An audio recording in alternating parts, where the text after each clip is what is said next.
starting to talk. Is it any wonder that Marianne never can come by? Can't you see that you belong? Now move along. Hurry up, don't stay. Hurry up, wait a while. Hurry up, make up your mind. It's an evil test to be the best and leave the rest behind. Hurry up, don't stay. Hurry up, wait forever. Hurry up, we'll fade away. So they're gonna make you tear it up and throw it to the flames.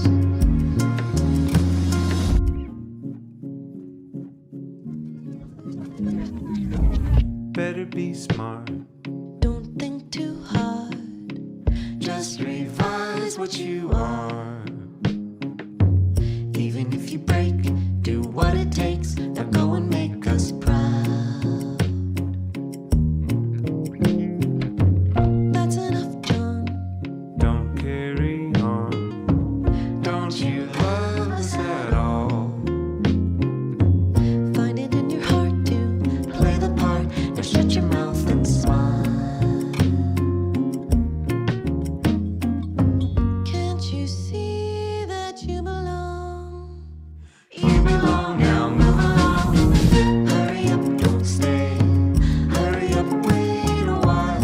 Hurry up, make up your mind. It's an evil test to be the best and leave the rest behind. Hurry up, don't stay. Hurry up, wait forever. Hurry up, we'll fade away. So they're gonna make you tear it up and throw it to the flames.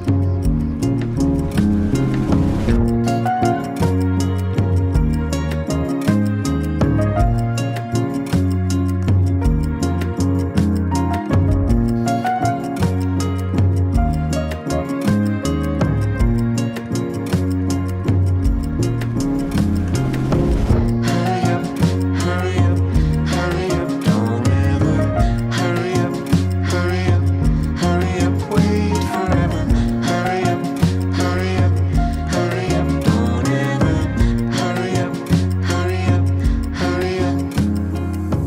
Can't you see that you belong?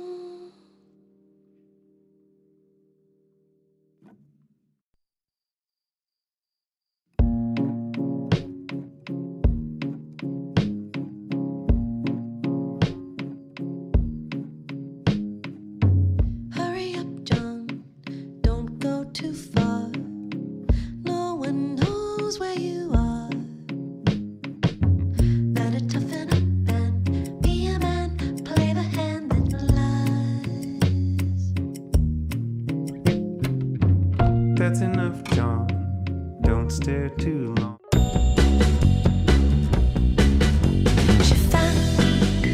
J'ai faim de toi. Tu sais que j'ai besoin. J'ai faim, oui, j'ai faim de toi. Pas d'autre pour moi.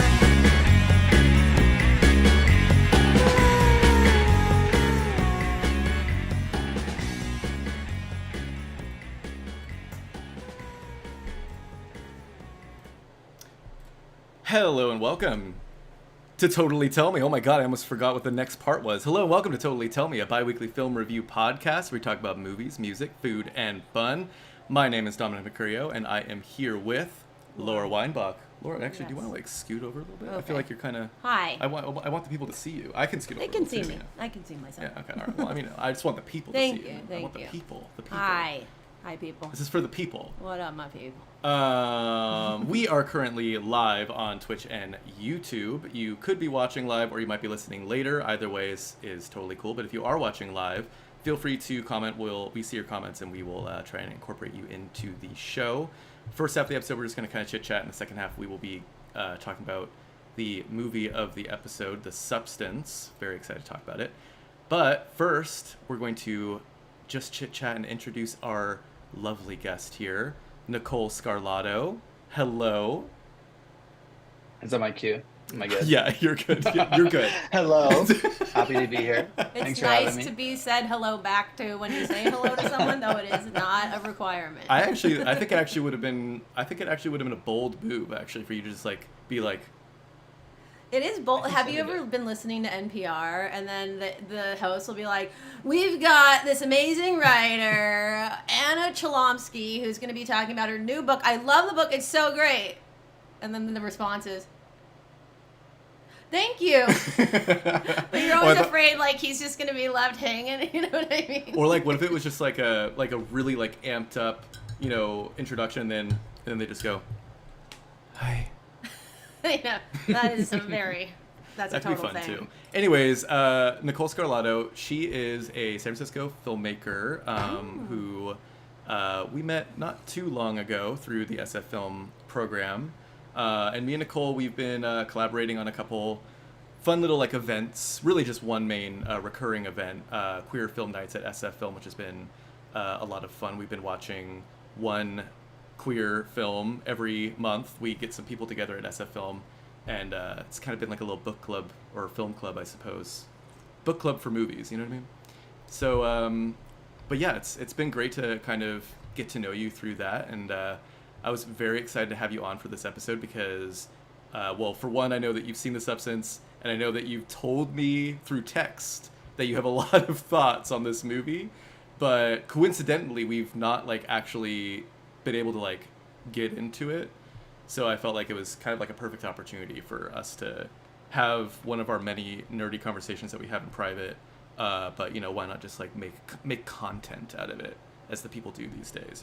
We make the content now. But anyways, it's great to have you here, Nicole.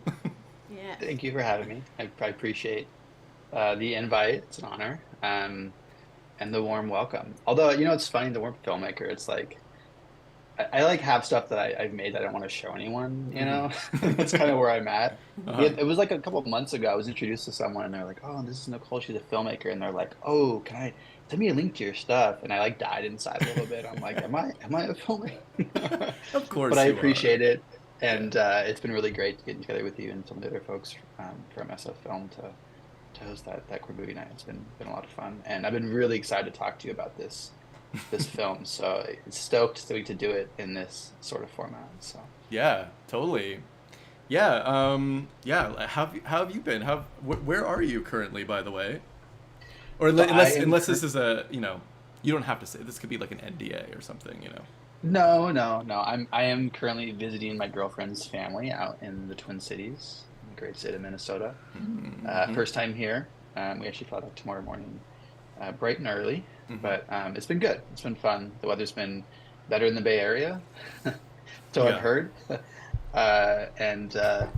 Yeah, I'm currently using her uncle's office, so Oh, nice. I'm making the best.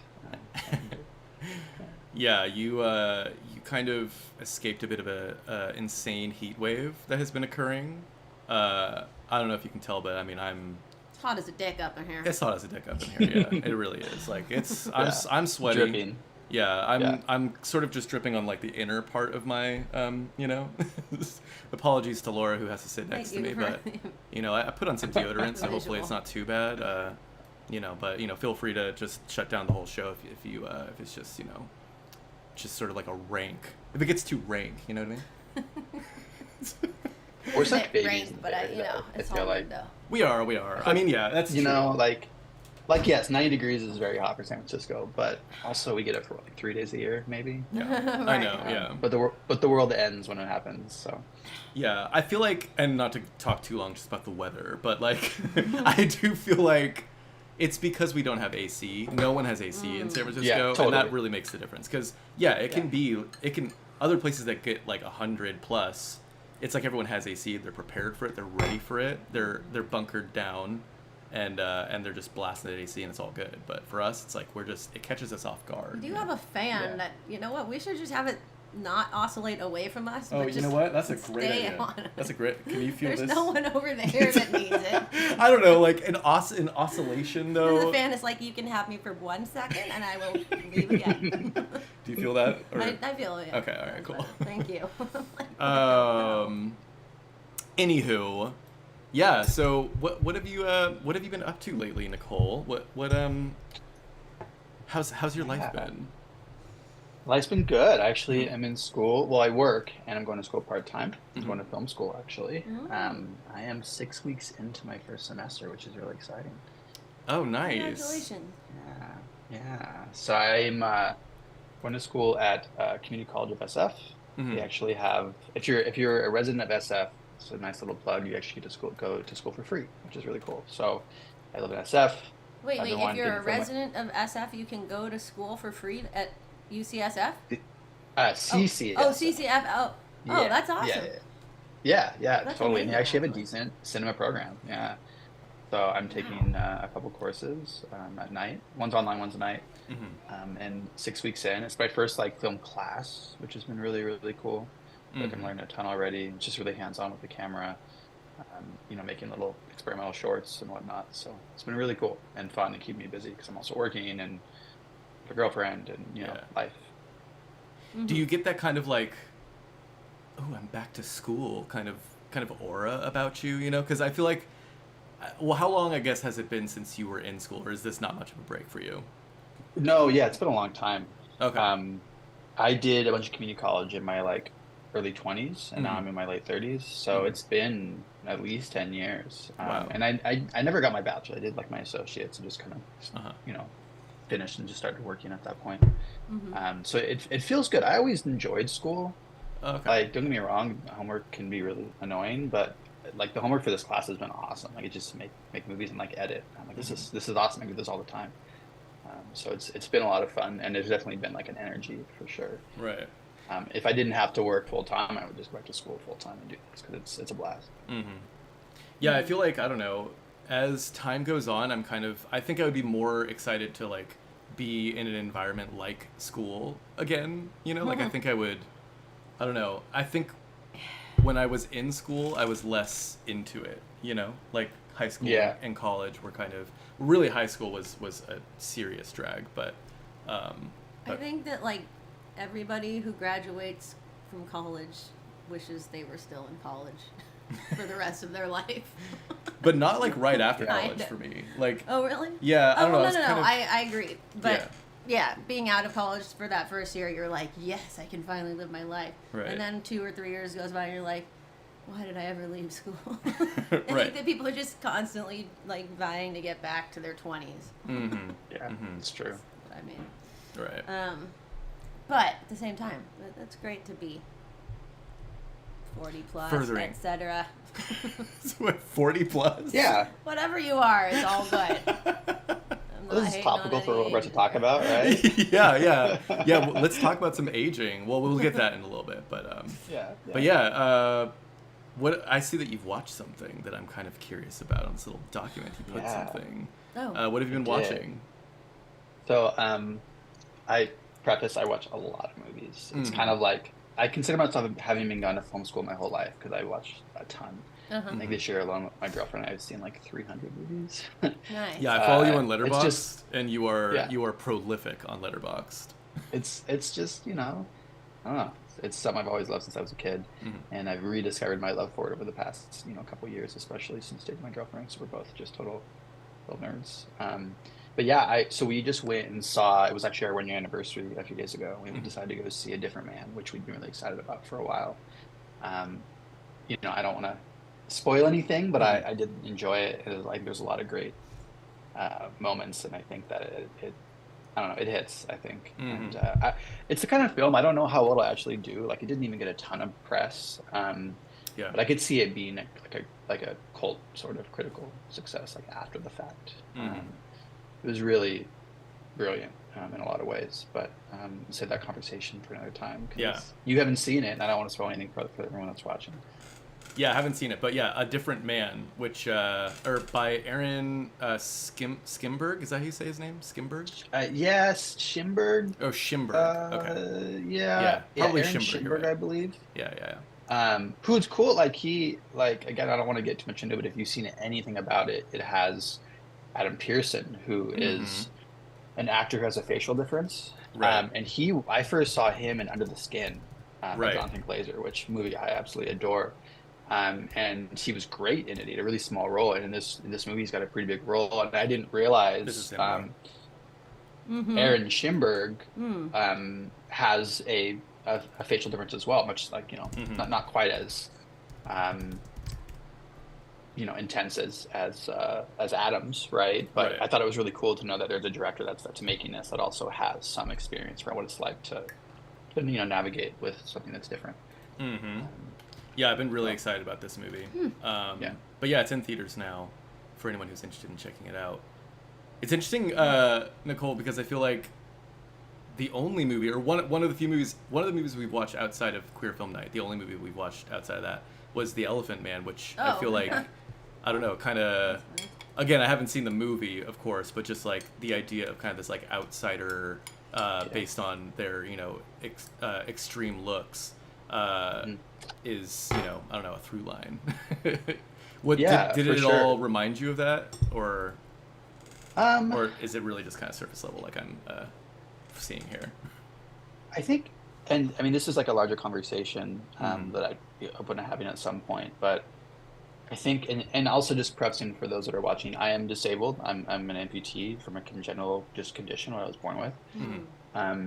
I think, when I watch a lot of film that like depicts disability, a lot of it kind of falls into what some of us consider inspiration porn. Basically, it's like to allow people who aren't disabled to kind of feel better in a lot of ways, and they feel like emotional towards this person and what they're dealing with. Elephant Man's interesting because like I really enjoy like Lynch. She's definitely one of my favorite directors, and it was definitely more of a kind of traditional, almost biopic with a little bit of a Lynchian kind of spin on it. But being that it was a biopic, it felt a little less kind of inspiration porny and more like raw and authentic. I think my biggest complaint with any film that depicts disability is like, are you casting someone who actually has a disability? And most times it's no. Right. So I'll kind of leave it at that because we could probably talk an hour about this. Have you seen Elephant Man? No. No. I Okay. know it's not one of those movies that just been on my list for many yeah. years, and I just for some reason hadn't gotten around to it. I think I started it a long time ago, and then I didn't finish watching it for some reason. Like I was maybe 18, and I had started it, and then for some reason it got interrupted, and I didn't finish it. Yeah. But yes, I of course familiar with the title. And it's interesting because like I think it's like this will ultimately tie into what we're going to talk about today, or what I want to talk about is oftentimes I mean I think at the core horror, right, as a genre really like came about because of disability. Back in the early 20th century, like the cult horror like classics were all kind of came out of a time when eugenics was really front and center in terms of how the medical institution viewed disabled people as like needing to be treated, right, in this kind of prevailing medical model that still exists today. And the movie itself, because of the kind of Lynchian-esque kind of aspects to it, kind of feels like a horror movie at times, even though you do sympathize with him. And I think it's interesting that disability always ends up kind of feeling like, or movies that ultimately like deal with disability oftentimes fall into horror camps, right? Which I think can be really empowering and powerful if done correctly, but oftentimes falls flat. Yeah.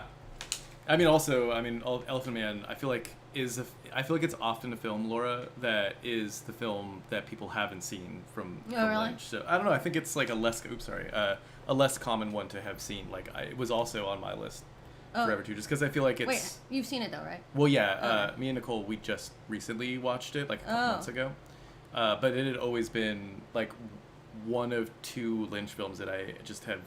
It's slipped by me. That and Dune. His version of Dune, which I've not seen. Yeah, I haven't seen. I haven't either. Actually. That's the one I haven't seen. I think it's a common one. It. Yeah, we should watch it. I think it's a common one to not see because I think he kind of talks about it in a way that he's like, I hated that. I hated making that movie, so that it kind of is a little less exciting to like seek it out, Yeah, totally. Anywho, Laura. Sir. Yes, sir. Sire. How have you been? I actually haven't seen you in like actually a while. That's And true. we didn't even mention this at the top of the show, but we Wait, kind of. can you say hi to me again? Oh yeah, Laura. Yes, my rank sire. We haven't seen each other in quite some time. No, I was just gonna. I think it would have been, just like kind of slip it in. You know what I mean? I know. We accidentally took a bit of a break from the show, which I probably should have said up top, but we've kind of. I got really busy with moving. I'm now in a different apartment. So much nicer. I mean, his other place was all right. It was decent, but I'm really liking the feel of this one. It feels really like more of a home. Oh, thanks. An old person's home, but An old no, person's I'm home? kidding. I'm kidding. What, like a mature, maybe like a sort of like mature... a convalescent home. Right. No, I Right. kid. Yeah. No. It just feels like this could be, more of a long-term type of feel. Right. Well, now that I'm in my 20s, since I just turned 21, I just kind of felt like it was time to like let's get adult, Yeah. Let's it is. grow up a It's little. an adult move to move out when you're 21. Yeah, I had to say bye to mom and dad, and they were like, bye, and They I were was like, see ya. Finally. I'm It's like- waiting for this since you were 18. Yeah, it's been 3 long years, living in my parents' basement, my basement's basement, and now I'm I've grown up. I'm a big boy now. Moved in with my boyfriend. You know My what I like boyfriend. about this place is the high ceilings. Are they Not high? in this room, but Oh, out there, yeah. out there. Yeah, it feels like you're in a home. We try and make it feel like a home. It does in our feel home. more adult to have a high ceilinged living room, doesn't it? Yeah, I mean, I will agree. say, yeah. How are your The high ceilings? ceilings make all the difference. I have high ceilings too. You do. I think I Oh, remember nice. that. Yeah. Yeah. You got a nice little setup actually, and Thank you.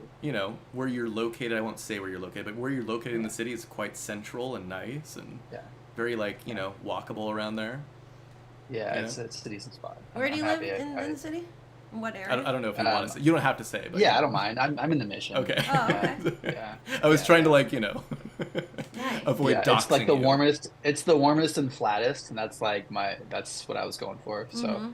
I also came I'm from the Bay Area, but before SF, I lived in New York City, and I'm like, give me the thing that feels most like walking around Brooklyn, Uh-huh. and Oh, the yeah, Mission yeah. is kind of what felt like that. So, Oh, sure. Totally. This is the Brooklyn of California. Yeah. I did a good stint in the Mission for probably like 7 years, a couple apartments in 7 or 8 years, which Laura saw Yeah. all of. I've seen really. Dominic's. I've seen every one of his post-parent houses. Yeah, it's been Post-parental houses. right.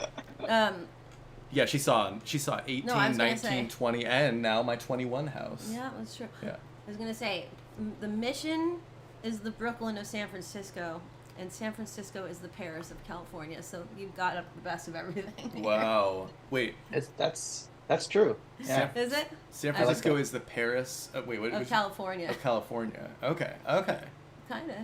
I've never been to Paris. I so- used to think that.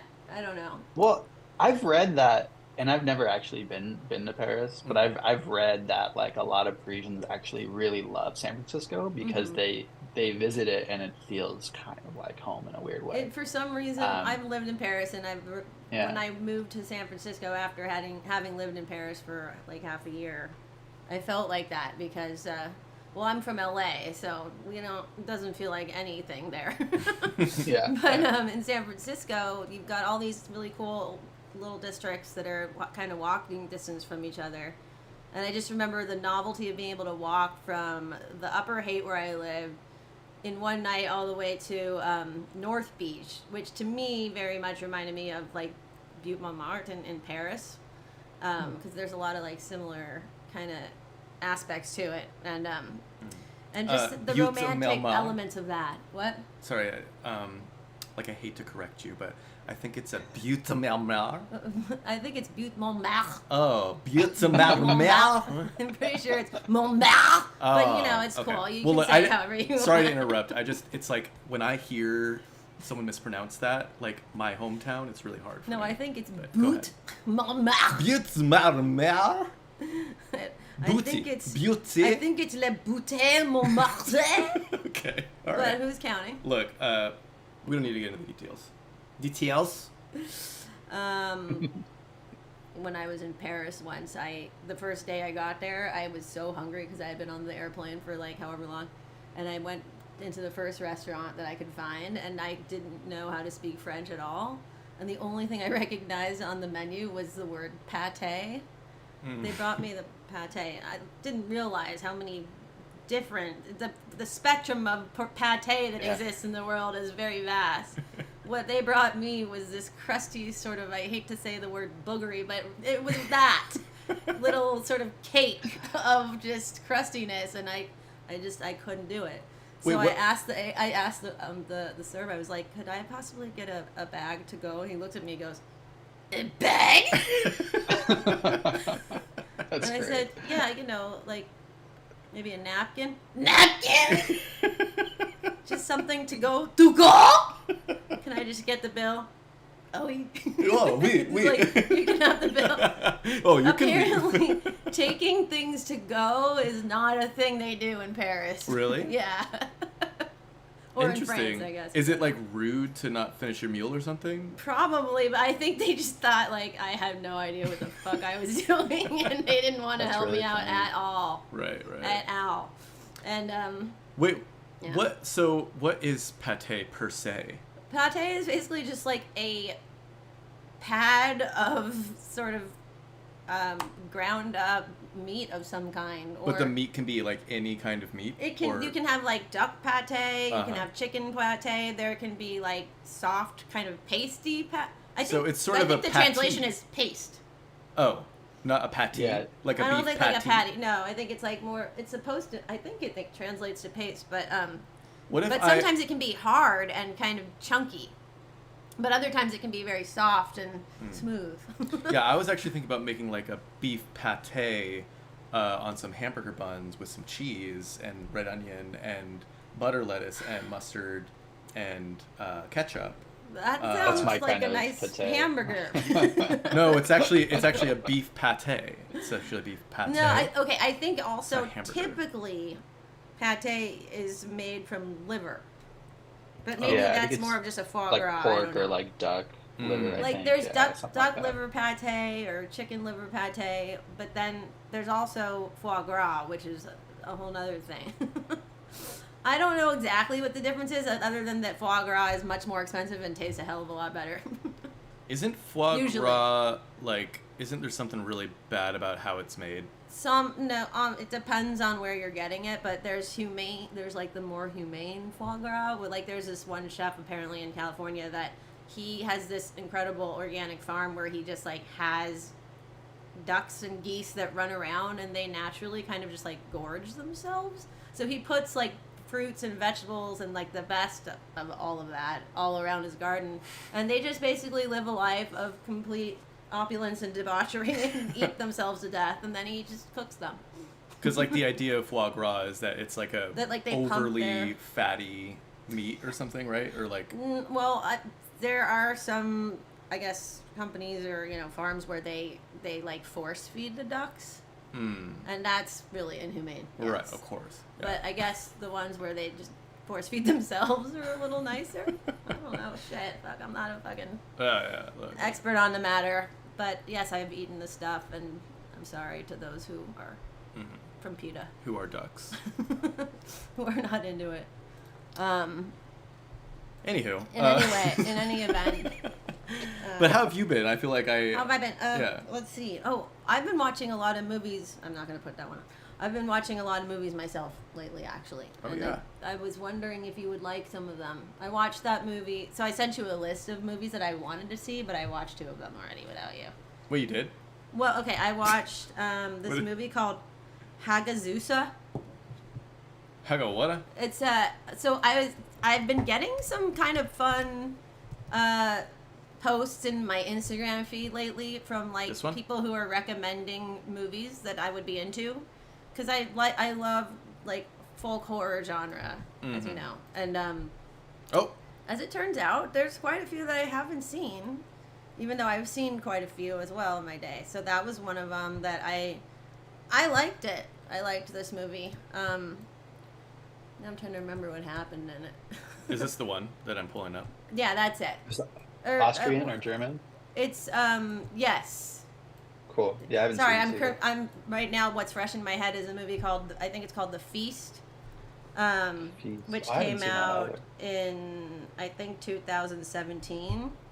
That I think you might enjoy that one. That one is, I want to say, like Swedish. I could be wrong about that. Mhm. Oh no, sorry, it's Welsh. It's Welsh. 2021. Yes, 2021. Sorry. Yeah, Welsh. Hagazusa, I think, came out in 2017. Hmm. Um, I'm just putting them on the screen for people. yeah. So those. I'm gonna try to watch like a fun, free folk horror movie, at least once or twice a week throughout the month of October, just to celebrate. Why not? You know. These are the kind of movies I like usually.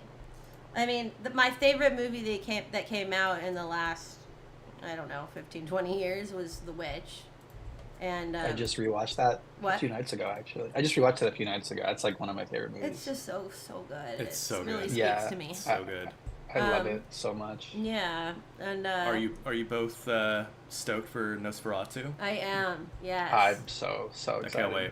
Yeah. The trailer looks Yeah. insane. Like, it looks like they really gave him a budget, which I'm so excited I'm excited about. for that. Yeah. Have you heard about a movie called The Lamb? Yeah, Did you see that? I did. Yeah. Did Oh. you watch it? Uh-uh. No. I mean, I'm wondering if I should. Have you seen it, Nicole? No, I haven't. Another From a folk few years horror ago? genre. I think it's just called Lamb, Or right? Not Lamb. The It's Lamb? an A24 movie. Yeah, It Lamb. came It's out, just I called think, Lamb. in 2021. Or I liked was it. I thought it was okay. Okay. Yeah, I was like I looked at the preview today and I was like, I don't know, maybe. I mean, I liked it when I watched it, but I haven't really thought about it much since. So, you know. I think Right. it's like, you know, throw it on. Sure. It's not bad. It's just, you know, didn't really like stick with me or anything. Yeah, I liked that movie Hagazusa though. Actually, I thought that was pretty cool. Actually. Jamie in our chat says, watch the Russian film Vi. Oh, hi Jamie. Thanks What's for up, joining. Jamie? What is Vi? Yeah, I don't know. Yeah, what is VIY. Like that.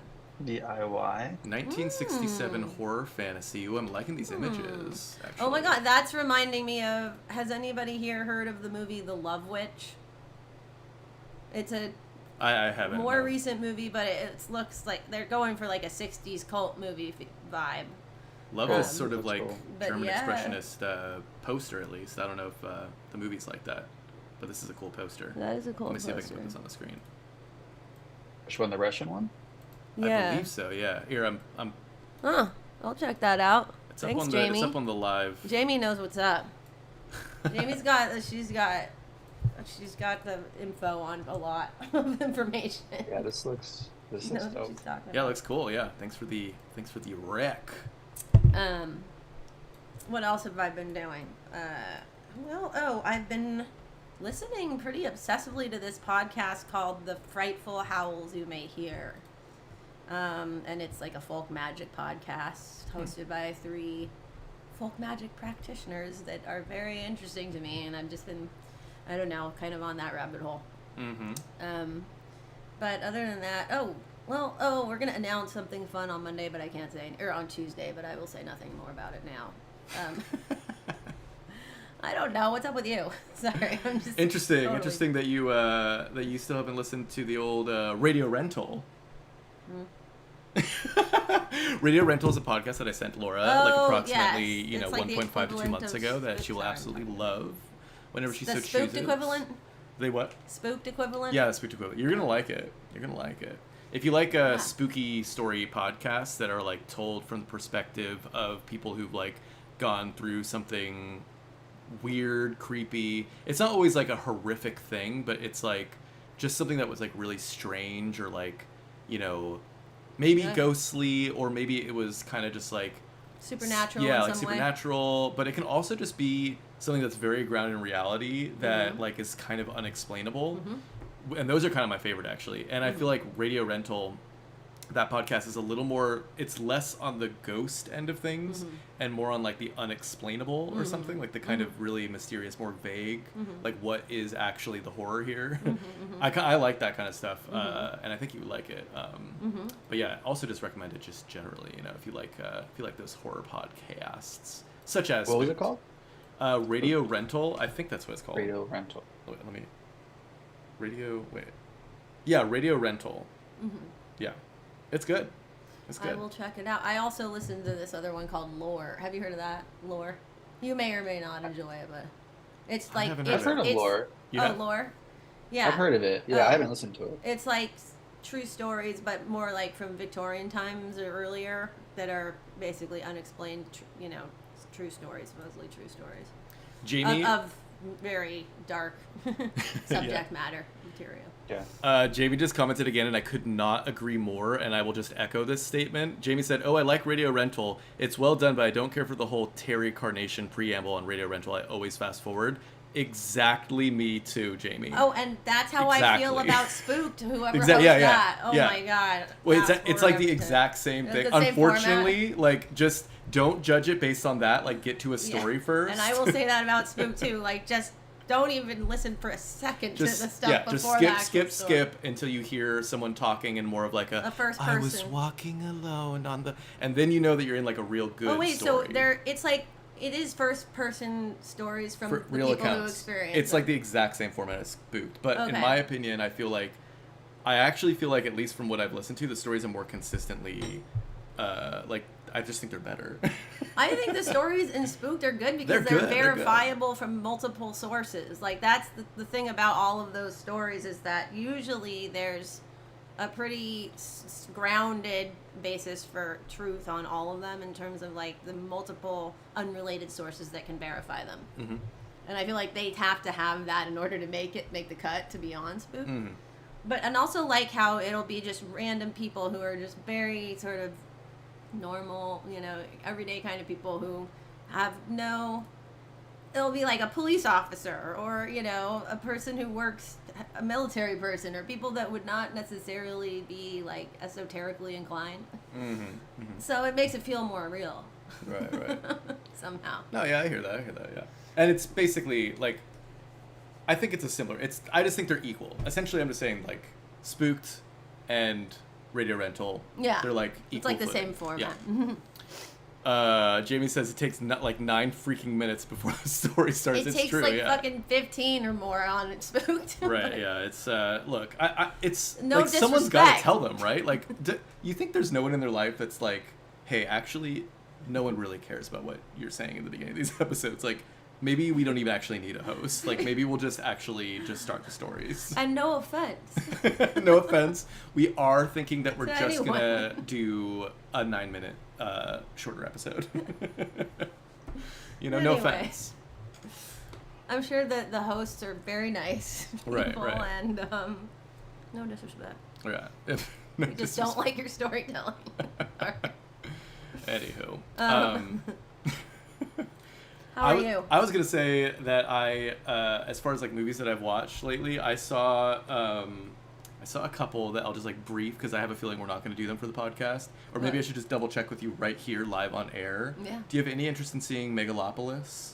Don't know. I haven't seen any kind of trailer or anything. Francis like that. Ford Coppola's Oh. new film.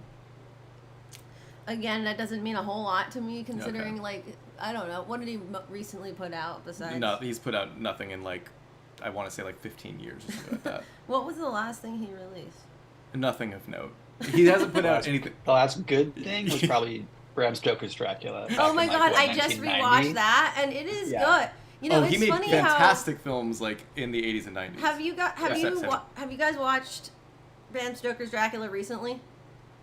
Yes, I actually just rewatched it like a couple months ago. It's so much more like a comic book or like an opera than I remembered. I just remembered Yeah. it being like a fun, scary movie when I was a kid, but now I'm like, oh, it's a whole different kind of movie than I realized. Yeah, he makes choices. It's good. Yeah. I actually really Yeah. enjoy it for what it is. Mm-hmm. I mean, there's like an element of camp in it, but at the same time, it's also like more of a nod. I think it's great. I love that movie so much. Oh my Mhm. god. Well, I won't Anyway. get too much into it other than to just say that I am definitely falling on the side of it's a piece of shit.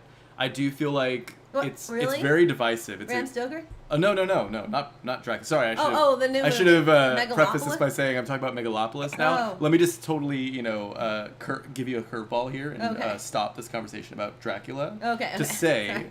that Megalopolis is horrible. It's very, very, very bad. But it's No like offense. quite divisive right now. It's quite divisive right now, which is why I was like Oh, okay. curious if you had heard anything. I 'cause- don't know. Anyway, skip. Alright. I also just today watched Joker 2 with Lady Gaga. Again, not interested. I'm assuming you're not interested. Just not for me. Nicole's shaking her head. Yeah. No. Not interested either. Not interested. I mean, I saw the first one, but I did too, I and don't I know, thought just go no. watch Kings of Comedy or Taxi Driver. Like, that's kind Right. of how I feel, you know? right. Or the People's Joker. Yeah, right. What's The funny? real I Joker. watched Kings of Comedy not that long before I watched Joker, and I was like, oh my god, yeah, no. Kings of Comedy. I mean, I like Joaquin Phoenix. Like, I think he's a great actor, but I don't know. Just wasn't my thing. Lady Gaga doesn't intrigue you? Because she's I in it. like Gaga. I mean, Yeah. even music aside, like, I loved her in House of Gucci. I loved her in The Star Is Born. She'd be one of the only reasons why I really want to see it. Oh my god. Okay, sorry. I'll be right back. You No guys- problem, You all no talk problem. amongst yourselves. So cute. Yeah, that was a guest appearance by Ethan, Laura's child here. Yeah, Joker 2. Lady Gaga is incredible in it, actually. Is she? Yeah, do I mean, like her. Yeah. I feel like they, like, I don't know. Have you heard about like how everyone's hating on this movie? Basically, everyone hates it. Yeah, a little bit just through like film Twitter. It's kind of I haven't tried to dive too deep into it just yet. But I've heard some pretty negative things. I've heard some good things too, but I've heard overall mostly negative things. Yeah, I do not think it's a bad movie. Like I'm actually quite I'm rather shocked that it's that hated. I don't think it was great either. Like I thought it was like good. I thought it was like okay to good, but Lady Gaga kills in it. Like I mean, I was like cracking up. She I think really understood the Really? assignment and like she like brings the camp, and I just think in general it's like the whole conceit of the film is like Joker is now behind bars and he's like slowly losing his mind, and he meets Lady Gaga's character, which is Harlequin. I don't actually know Batman lore.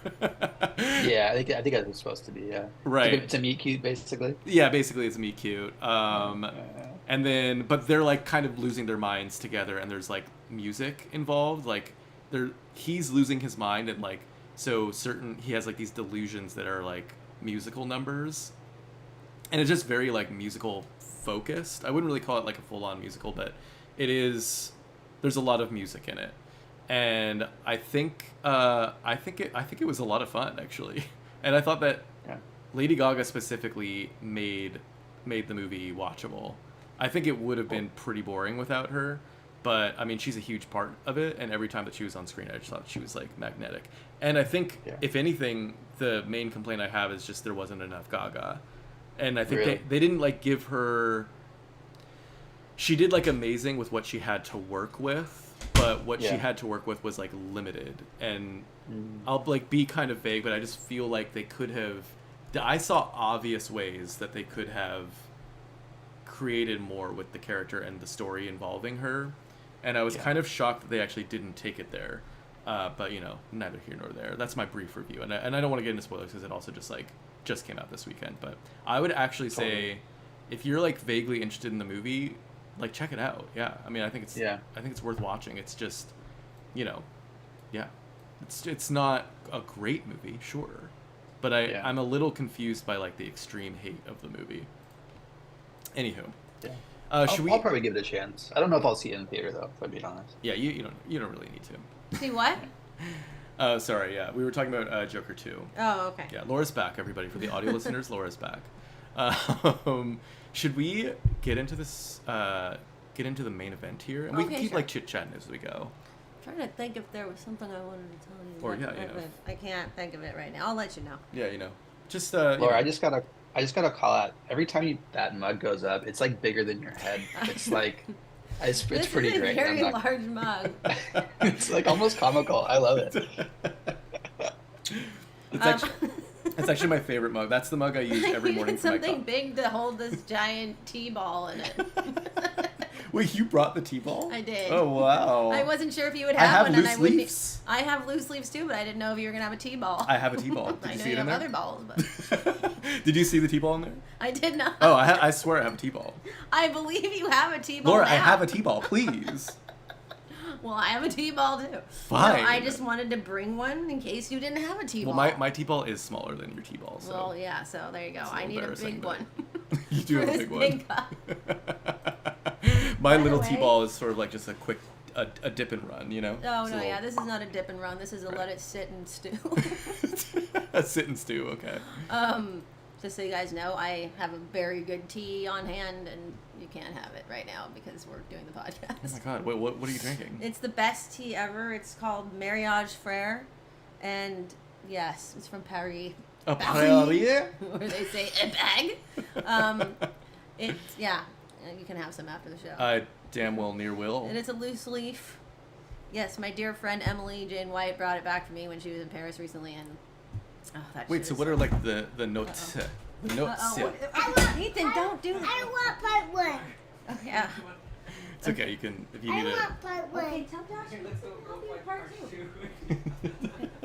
It's all right. Sorry, sorry. I couldn't get a babysitter for him tonight, so we brought him. Yeah, he tagged along. It's all good though. Wait, what are the notes though of the tea? Of the tea. Oh, it's called, I think it's called something to the effect of like vanilla silk. It's got vanilla notes. Okay. And other, Is I it think like it's called fruity like, or something? no, it's something opera. Okay. Yeah, it's just a really good Floral, perhaps. Nah, it's more like creamy and Okay. nutty and vanilla-y. Okay. Oh, I love a creamy nutty It's vanilla. a creamy nutty vanilla. I actually love a creamy. It is a nutty creamy vanilla, nutty yeah. vanilla. Yeah, you're gonna love Yeah, it. that's actually like. No, that's actually You're not an gonna nut for exaggeration. this, Like let me tell you. I do kind of nut for a creamy nutty vanilla. It is a creamy nutty vanilla. Jamie did ask one last thing before maybe we get Yes. into the substance here. She said, one last thing, I'd be curious to hear anyone's opinion on the Werner Herzog version of Dracula from 1979 with Isabel Adjani Isabella and Adjani, Klaus yeah. Love Kinski. me and Isabella Adjani. Have not seen that version of Dracula. Yeah, but I should. Draculio. Dracula. Have you seen that, Nicole? I haven't. Hmm. It's funny.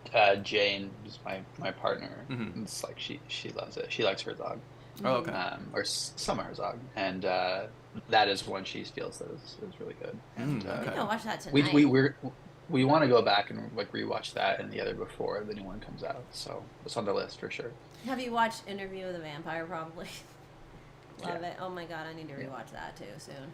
I've only seen that once, and that's something I definitely want to rewatch. That 'cause- is, I think, one of the only times I ever thought Tom Cruise was hot. No offense, Tom. Oh, what about Eyes Wide Shut?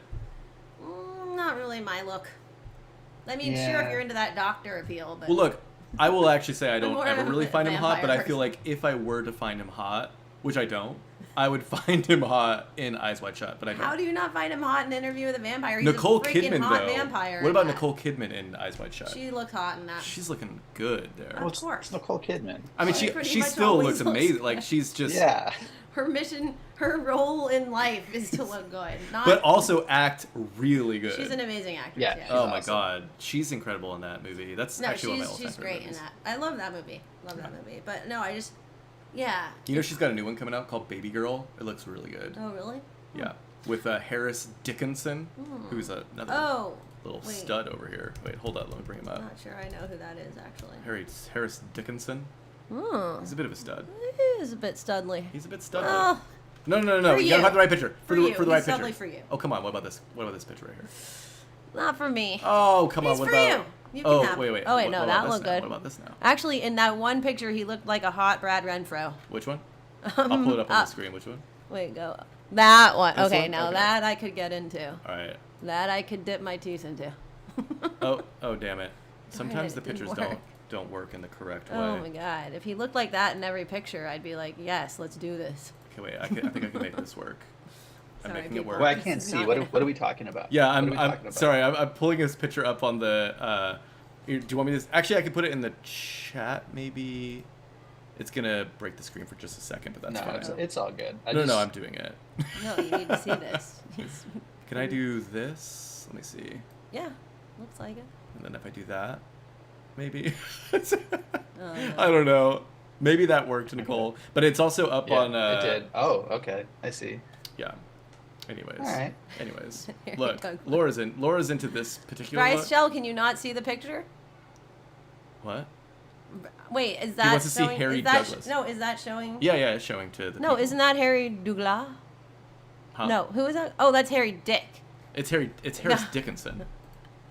It's Harris Dickinson. I think he's just saying he wants to see Harry Douglas. I think it's a bit of a joke. Got Harry. it.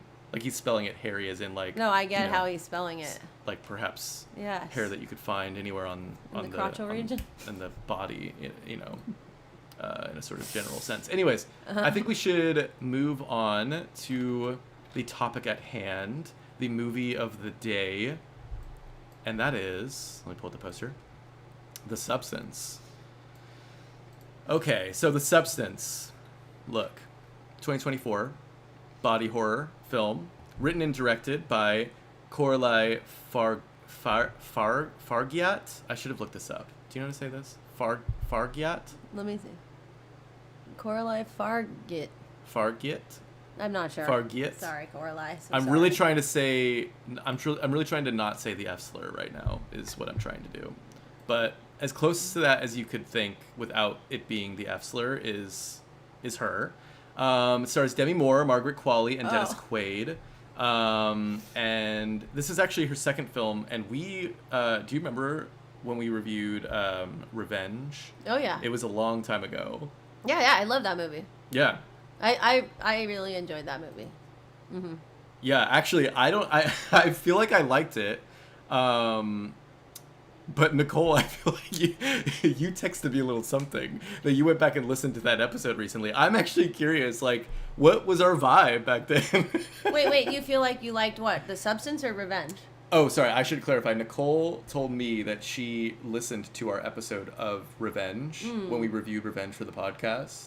She just re-listened to that episode in preparation for this show. Oh. She wanted to hear what the show was kind of like, you know what I mean? Uh-oh. And I have no idea what we Wait, said. did I say I liked it? Yeah, you guys thought it was. Well, actually, yeah, you did. Okay. Dom, you were kind of like, eh. Yeah. Really? on it. I think, Wait, I that's think the over one time, where they're though, where it's like in the desert and she kind of Yeah, trips total out. just revenge. Oh yeah, thriller, that was a great. I love that movie. It was awesome. Thought it was yeah. so much I fun. yeah, for sure. Anyways, Okay, cool. that was her first film. This is now her second film that she's written and directed as well. It premiered at the Cannes Film Festival. Was selected to compete for the Palme d'Or. Palme where it d'Or. won what? Palme d'Or. Palme d'Or? Is it not d'Or? No, you don't put a pause in between when there's an apostrophe. It's just d'or. Duh. Palme d'Or Palme d'Or. of gold. Anyways, it won Best Screenplay. No And now it is out in the world. It's currently playing in theaters. We've all seen it. We're ready to talk about it. And if you have not seen the film, I'll just clarify that at first we're going to talk with no spoilers, so we won't be talking about the plot and any specifics. We're just going to kind of talk about general thoughts on the film, if we liked it, and aspects of it that we liked that don't necessarily give away any plot details. And then we'll make it very clear, but we will then get into some spoiler talk where we will talk about the entire film, all of its themes, get into it. And I feel like there's a lot to get into for me on spoiler end, of course. So, maybe we keep this non-spoiler section, a little shorter than usual, I'd say. But anyways, we like to start with the guest on Totally Tell Me. So, Nicole, what did you think of The Substance? It has been. I can't recall off the top of my head, like a movie I've both loved and hated so much. Mm. And almost what I love about it is what makes me also hate it more. And I don't want to give anything away, right? I'll get into more of that when we get to it. But Sure. overall, I did like it. I just think I had some major criticisms. Mhm. And honestly, like most of my praise is like Demi Moore was awesome. Mm-hmm. And I also think it's like for a younger audience who doesn't as familiar with Demi Moore, like you just need to know how big of a star she was at one point. Like late 80s, early 90s, like she was like She was it. one of the biggest actors, like, in the world, basically. Was in General Hospital in the early 80s, and a famous soap, really became a household name after Ghost in 1990. Striptease in 96, she was the highest paid actress ever at that point. She made like 12.5 million, which at the time was like unheard of. And she was actually the highest paid like actor, like overall, like at that point in time. So she was like a huge star, and that was like the peak of her popularity. And it was really cool to see her come back and do something that was like this fucking cool, for lack of a better way to put it. Hell yeah. Laura, what did you think of The Substance in a broad kind of way? I loved the practical effects. I thought visually it was stunning. Some really cool stuff going on in it. But when it comes down to substance, I did feel that it fell short for me. I was like, oh, it just felt a bit tired, like in terms of the message, like I don't want to give any away spoilers either, or get too deep into it, but I did find myself cringing quite a bit. But again, I did think there were some fun things. I thought it was fun on some levels too, and I agree. I thought Demi Moore's performance was excellent, and I think there were some redeeming fun things about it, but I think overall I found myself that it was lacking. Okay. No offense to anybody involved in the movie. Right. I love all of you. And I think we could also just very briefly say what it's about. I probably should have started with this. And this will not include any spoilers, but you would know this if you have heard anything about it. But like in a more logline sense, it's about an aging actress who is offered an opportunity to kind of revitalize herself in a sort of somewhat sci-fi way, and she takes it. Thus, some wild things ensue. I don't know. I'm trying to keep it very vague, but I just think it's maybe important for people to know that it's generally about aging and specifically Hollywood and how Hollywood maybe treats aging, specifically actresses, I think, as well. And yeah, do you think there's anything else worth mentioning, just on a top level? Oh, no. Thematically? Oh, just other than the genre is kind of, it's Yeah. like sci-fi horror or kind of sci-fi thriller, psychological thriller kind of. And comedy. I would also say this is intentionally funny too. Definitely I would call it satirical, for sure. I'd say dark comedy horror, I guess, but I wouldn't Not really quite call it horror. scary. But it plays in the horror genre. You know? Yeah. But I wouldn't call it scary. I think it's more funny than scary. Mm-hmm. Anywho, but sorry, did I cut you off though? No, not at all. Yeah, tell me your opinion. Well, I think I'm going to be the most positive on this movie. I really loved this movie. I was pretty stunned at how far it went. I thought that I think I kind of hear hints of maybe mostly what Laura's saying. I'm not sure if you might be hinting at this too, Nicole. But I do think the movie is unabashedly style over substance. I think, and substance it's funny that it is called The Substance, but there is a lack of. I need that. Oh, okay. All right, hold on. You could, Hold on a second. Go ahead and take a break. 1 second. Sorry. Be right back. Yeah, I think the film is kind of it's shallow in its themes. I think what it says, I think, in the first 20-30 minutes of the movie, and never really expands on it in a way that I maybe thought it was going to. So in that end of things, and I guess I'm kind of starting with the negative, but that was the thing that I thought let me down the most was. I'll get a diaper for It's okay, yeah. was like it not furthering its themes and like saying something maybe more like nuanced. I know it's funny to talk about nuance in a movie like this, but I do think it's quite blatant and very obvious what it's saying from the first 20 minutes, and from there on out it's just kind of like reiterating it and going, it's just kind of like bashing over the head with the same concept.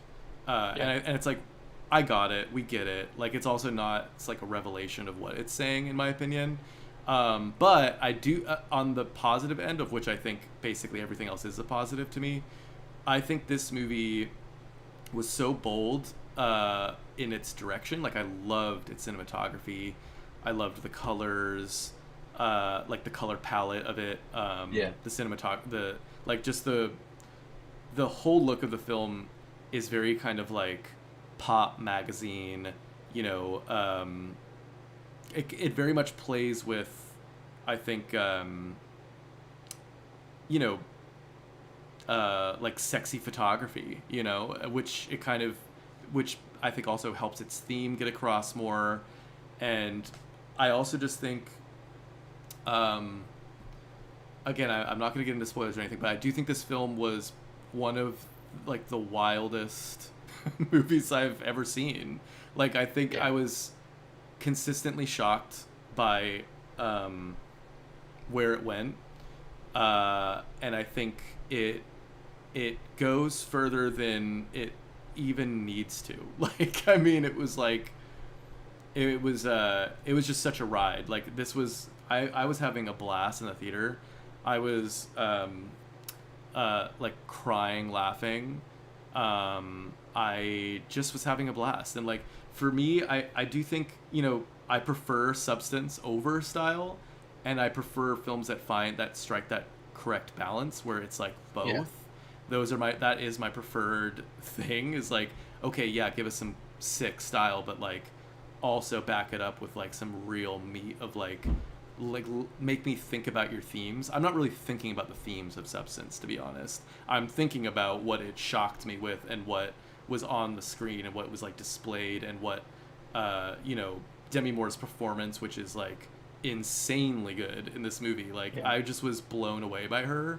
I too I've not seen her. I guess I just haven't really like paid attention to her in a long time, and I think that's probably like most people at this point, is like, Demi Moore, she is kind of an aging actress, and not to say that's like, I think it's like a really interesting role for her too, because I think she's been at the scrutiny of the public a lot, and she has had, times she's been like a big, hot star of films, where like I'm sure her looks were constantly the thing that people were talking about despite her talent.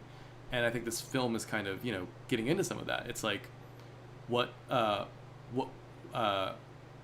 of weight does Hollywood, and also the public who consumes films, or media in general, visual media, what do we take away when we're picking apart these actresses? Again, it's not like some brand new concept, like, oh my god, I've never heard this before. What? I'm not clutching my pearls over like its newness with what it's saying, but I do think the way that it's saying it was the craziest way I've ever seen it said. Yeah, it was unhinged at times, for sure. Yeah.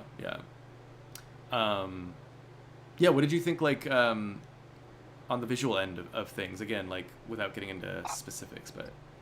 Yeah, I mean, I could go on about some of my praise. I think, like, aesthetically, like, the form of it was really great. Like, the shot design, I liked all the extreme close-ups, especially, like, paired with the sound design. Like, I thought that, like, the combination of the sound design and overall just the soundtrack, I thought was really good.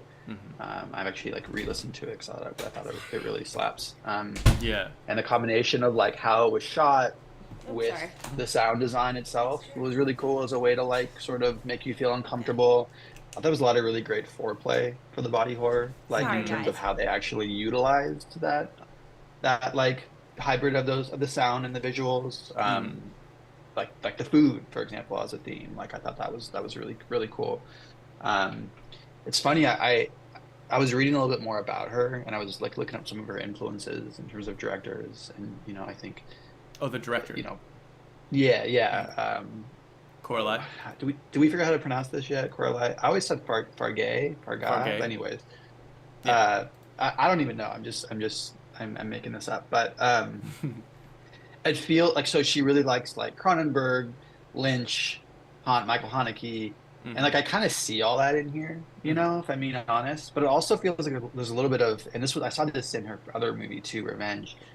Nicholas Winding Refn, like Totally. Neon Demon Drive, like there's a little bit of that like aesthetic going on here, which I like. I thought it was really cool. So I'm with you. I think like formally, all the aesthetics, the sound, all that was really really good. I really, really enjoyed it. And to your point around it maybe falling a little bit flat in terms of substance, like one of the things that kills me is it had the potential to be something that could have had been a really powerful message, right? If done right. It's like you had this everything set up for this like amazing like Hmm. alley-oop and it kind of fell flat. And Hmm. that's frustrating, when you see it like in real time that could have been so good and it just kind of fell. And I don't want to again even spoil this just yet, but I am with you, and I Yeah. think you should. I Another. thought. Oh, sorry. Go ahead. Oh, I was gonna just chime in and say one. I was gonna say this before, but it really reminded me of Requiem for a Dream. It had a That's lot so. of Darren Aronofsky. I was just gonna in say it. that. Yeah, that's. I Yeah, was just gonna say that. just a lot of like the kind of fast editing and the like super like Yeah, macro audio kind of sounds and visuals and like the repetitive kind of, you know what I Hmm. mean? That sort of thing. And there's, I think. Almost to like an excessive degree. You know what I mean? Yeah. Oh, yeah. Oh, it's very excessive. Or do you mean the referencing is excessive?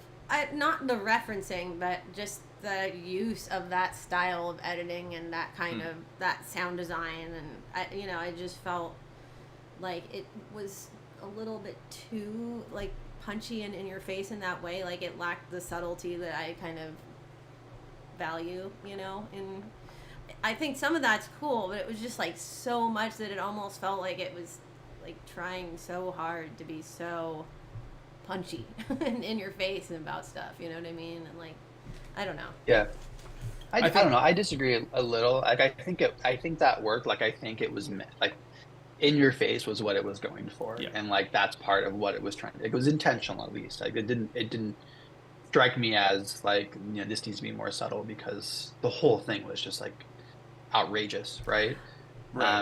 But also like I think this is like twice now that I feel she's done a good job of creating a world that allows for like a suspension of disbelief because revenge is very much that way Hmm. too. And I think that's something that can be really tricky to do as a filmmaker. And I think she did this here. And I think all these choices kind of also like kind of help to create this like weird fictitious world that she's displaying that yeah, I don't know. Just to complete the thought on the in your face thing, I think that it was could have effectively been in your face. I don't mind that intention. I just think that it was to a point where it was just like annoying, to Yeah. lack of a better term. That use of style of editing and a sound design. You know what I mean? It was like, it almost felt like it was very self-aware. It was almost too self-aware in that way for me. Like, That's like the Haneke of it, I feel like though, because okay. that's kind of filmmaker Michael Haneke, the kind of filmmaker he Mm, is. He does that. He wants you to like engage, even if it means making you uncomfortable. And I don't know if that was her intent, but it does strike me as like that could have been. Maybe she wants you to feel that way, right? Totally. Um, I think the film is yeah, totally not dealing in subtlety whatsoever. Like, I well, think no. if it were to pull back, I think it would be a disservice to everything it's Mm. going for. Like, I think the film is just working in extremes. Like, if if It's there was not. a part of it. It's maybe it's more nuance that I'm talking about than subtlety. It's not. I don't have a problem with going like hard. You know what I mean? And being in your face about stuff and like having an intention. It's more just the way you do it. You know what I'm saying? yeah. There's ways to do that. I think that aren't so. I And guess to it your just point, felt Laura, like cliche. I think maybe. and to your point, like, and I don't know if you both felt this way. I just felt the whole thing was too long. Well, Like, yes. so it's like what you're talking about, but also like it probably was 30 to 40 minutes too I would long, have to agree like with that too, that for makes it sure. that much more challenging to sit through and makes that stuff like that much heightened or more heightened. Mm-hmm. I might have felt that if it didn't deliver a lot in the in a lot of what in a lot of the movie. Like I maybe would have felt that way if it didn't keep surprising me and keep like pushing where I thought the limit would be. I hear you. I also though I feel the last 30 minutes fell apart pretty hard. And like while there were some things I liked about it, like I'm curious to hear. Yeah, I'm we'll get curious into to it. hear. Yeah. Yeah. Um, but no, I think you saying subtlety or Nuance. nuance, like, but both to me, I think it's just like I just think that's not in the language of the film. Like from minute one, I mean, I just feel like it's right in your face. Like, I should not have used the word subtle. I think that's the wrong But word. even nuance. But nuance maybe is more the word, because you can go hard, like I said, and you can have like that kind of tone with, but also have the nuance to have it be like to not have it feel so, I guess, cliche and trope like. you thought this You know was what I mean? cliche? Yeah, in a lot of ways. I mean, at least in terms of Like, as in you, I feel like cliche implies though that Mhm. it's like been done a whole bunch and it's like old hat. I think there were aspects of it that have definitely been done and that are old hat. I think that she's pulling from a lot of stuff for sure. Like, I think her influences are all over this movie, but I do think that I just think as a whole, I thought it was it went so far with its concept that I feel like it was it's like absolutely its own thing. Like I haven't felt something like this in a movie in a while actually. All right. But yeah. Interesting. Okay, so should we I feel like unless there's more that we want to talk about while we're skirting around the plot, maybe we should get into some spoilers. Sure. Okay. Let's do it. I'm gonna put up the spoiler warning. So if you have not seen The Substance, and you care about spoilers, now would be the time to tune out, because we are going to talk about the entire film, everything that happens. There will be nothing held back, so now's your time to leave. But thanks for watching or listening thus far if you were here. But yeah, with that, let's get into the spoilers. And maybe we, at the very top here, just like do a quick brief on what happens. Essentially, she's offered this substance, the namesake of the film. She's offered this substance that you can take, and it basically will give birth to a new version of yourself, a younger, hotter version of yourself.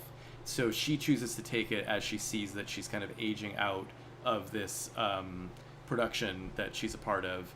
She takes it, and Margaret Qualley plays the younger version of Demi Moore, who quite literally comes out of her body. And basically the concept here is the younger version lives a week, and then the older version lives a week, and you have to switch no matter what, as they say. Otherwise, there could be dire consequences. As the film goes on, she's living this hot, sexy, young version of herself, and realizing all the things that she can get from it. And so that hot, sexy, younger version of herself starts to kind of break the rules a little bit, therefore causing her some more and more intense side effects to the older version and original version of herself, played by Demi Moore. As the movie goes on, and I guess I'm really just talking more specifically about, like, there's a lot more to get into from a thematic standpoint, but I guess I'm just talking like plot or like what's happening with Demi Moore. But essentially she starts kind of aging rapidly, which then kind of snowballs into becoming more like of a monster. She starts to, look like an old witch or something. And as things just kind of escalate, eventually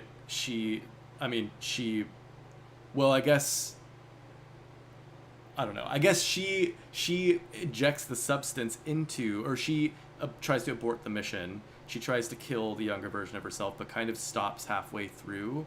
Younger version still lives, and then does the younger version? Yeah, like it like breaks the link, and then Right, Sue, the younger version, then kills her basically at that point. right, and then they kind of Oh, so she takes. She takes the ignition or whatever it's called, or the activator substance that activator. you're only supposed to use once, which they very blatantly put across the street. Only use one time use only, and like she does it a second time, and therefore has to deal with the like totally fucked up result of that. Mm-hmm. Which is, yeah, ultimately it turns her into a monster, or what they call a monster, a deformed person that has like all these crazy, like weird, extra limbs and parts of the body in the wrong places, and etc.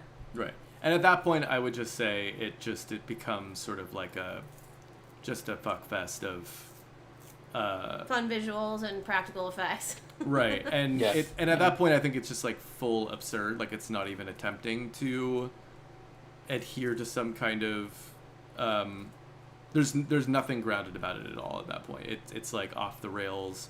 Blood is spewing everywhere. She's a monstrosity.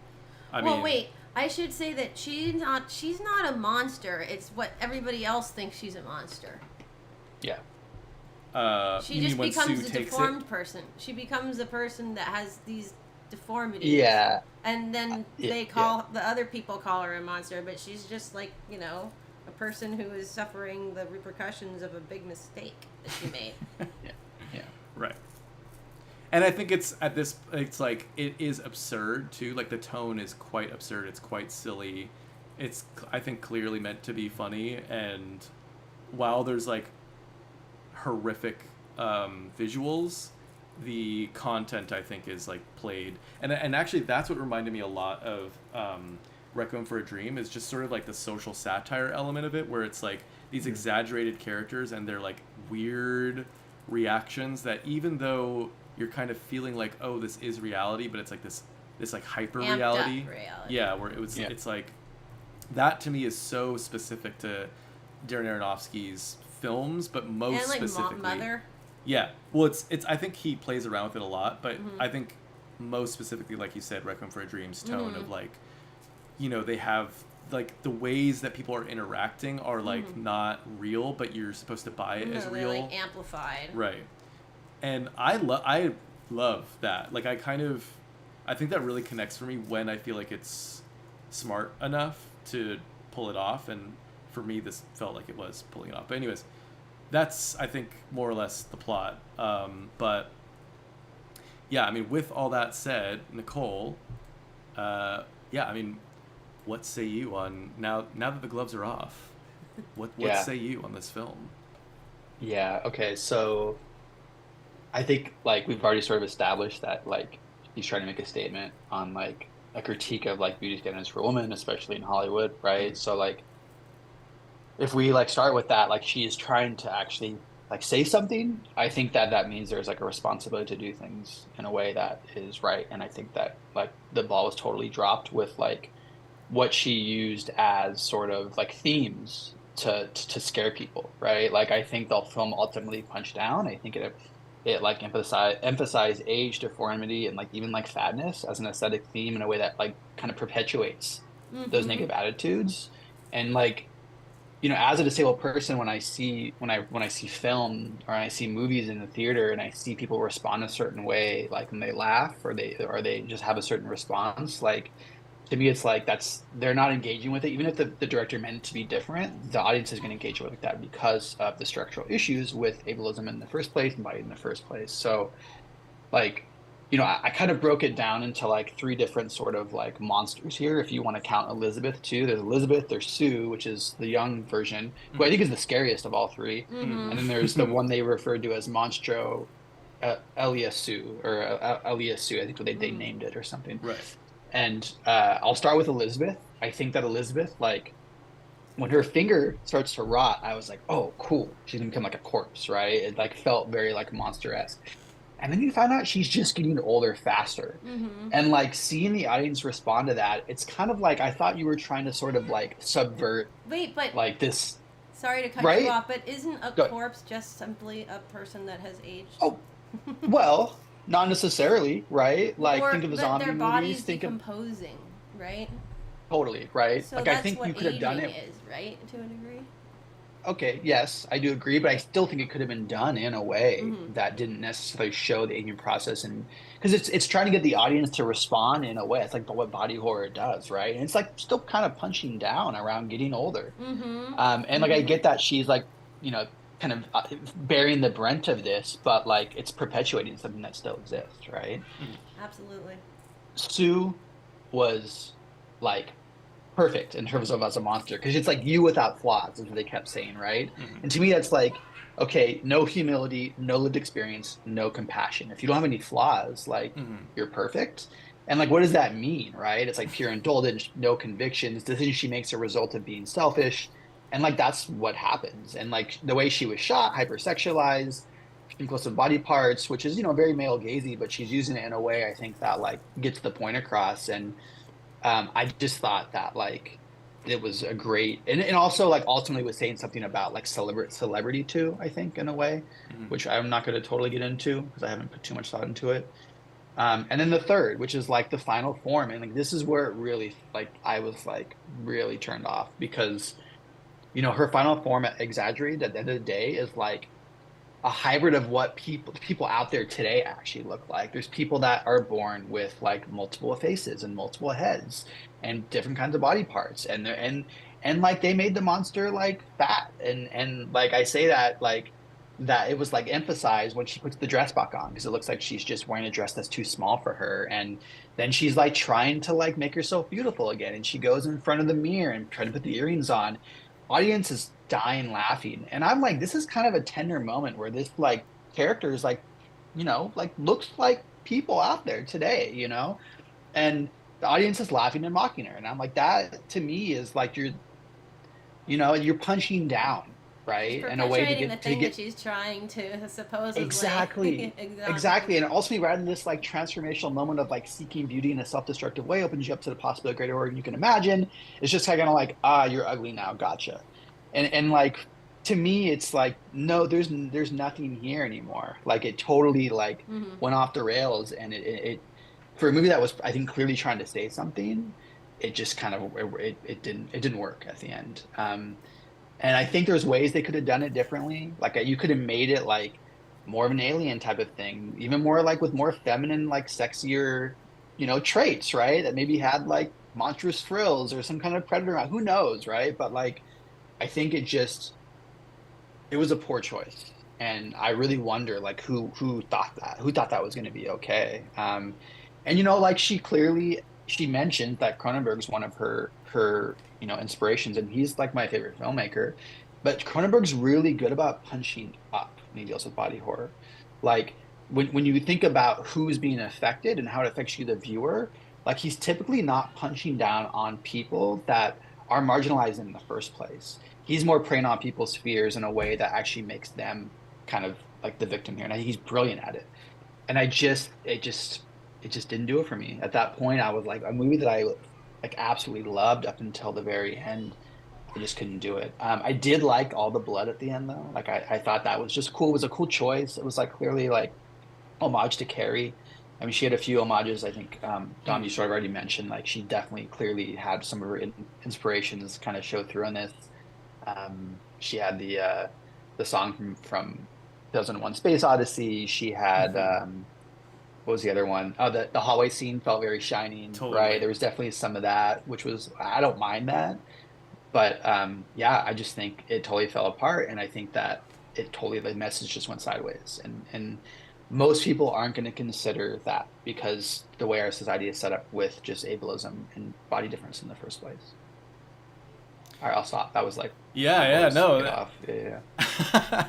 One of the reference I wanted to point out too, which is about a film I already talked about, that I didn't want to say specifically, but with Requiem for a Dream, the reference that made that felt most obvious to me, I guess, was just needle like and the needle, like the way that the needle wound was like becoming more and Constantly more being just like nasty and like exaggerated. pussy.